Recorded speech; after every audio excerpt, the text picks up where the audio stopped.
राजकुमारी सुंदरी। सुंदरी एक राजा की बेटी थी।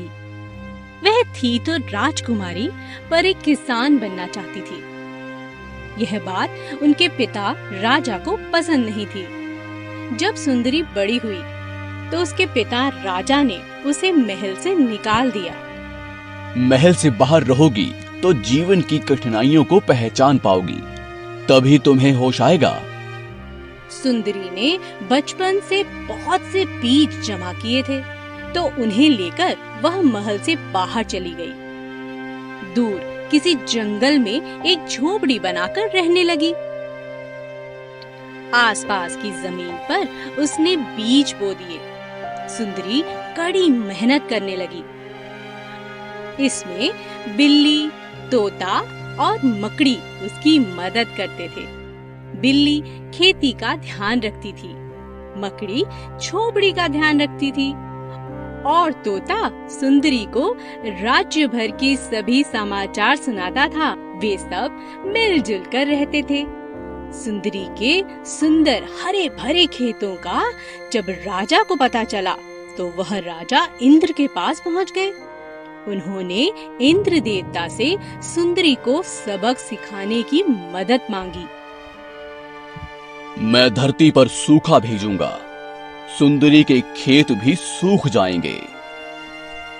तोता उनकी सारी बातें सुन लेता है और सारी बात सुंदरी को जाकर बता देता है। सुंदरी ने फैसला किया कि वे नदी किनारे अपना खेत लगाएगी। सूखा तो पड़ा, मगर सुंदरी की फसल हरी भरी ही रही।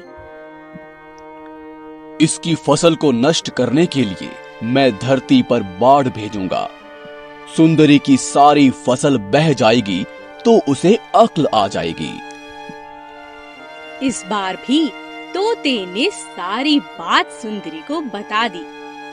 इस बार सुंदरी अपनी फसल पहाड़ी की ढलान पर लगाती है। फिर से पूरे राज्य की फसल बर्बाद हो जाती है, परंतु सुंदरी की फसल लहलहाती ही रहती है। अब की बार मैं सैकड़ों चूहे भेजूंगा।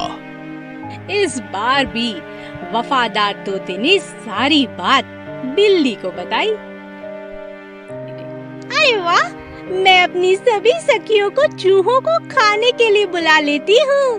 अरे बहुत मजा आएगा।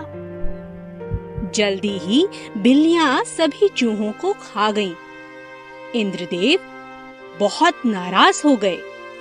अब मैं चिड़िया भेजूंगा, चिड़िया सारी फसल को नष्ट कर देंगी। इस बार मकड़ी व उसके दोस्तों ने फसल पर जाल बुन दिए। चिड़िया जब फसल खाने पहुंची तो जालों में फंस गईं। सुंदरी की फसल फिर से बच गई, परंतु राजा की मुसीबत बढ़ गई। सूखे व बाढ़ के कारण राज्य का बहुत नुकसान हो गया। राजा परेशान होकर फिर से इंद्रदेव के पास मदद के लिए पहुंचे। मेरे पास क्यों आए हो? तुम्हारी पुत्री तो तुम्हारे राज्य में अनाज बांट रही है।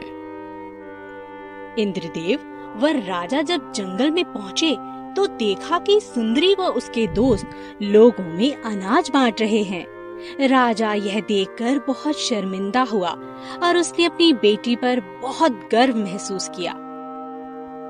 इंद्रदेव ने भी सुंदरी की तारीफ की। राजा ने अपनी बेटी से महल में लौट आने को कहा।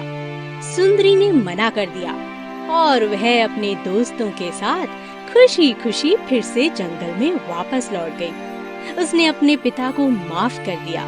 वह किसान राजकुमारी के नाम से बहुत प्रसिद्ध हुई।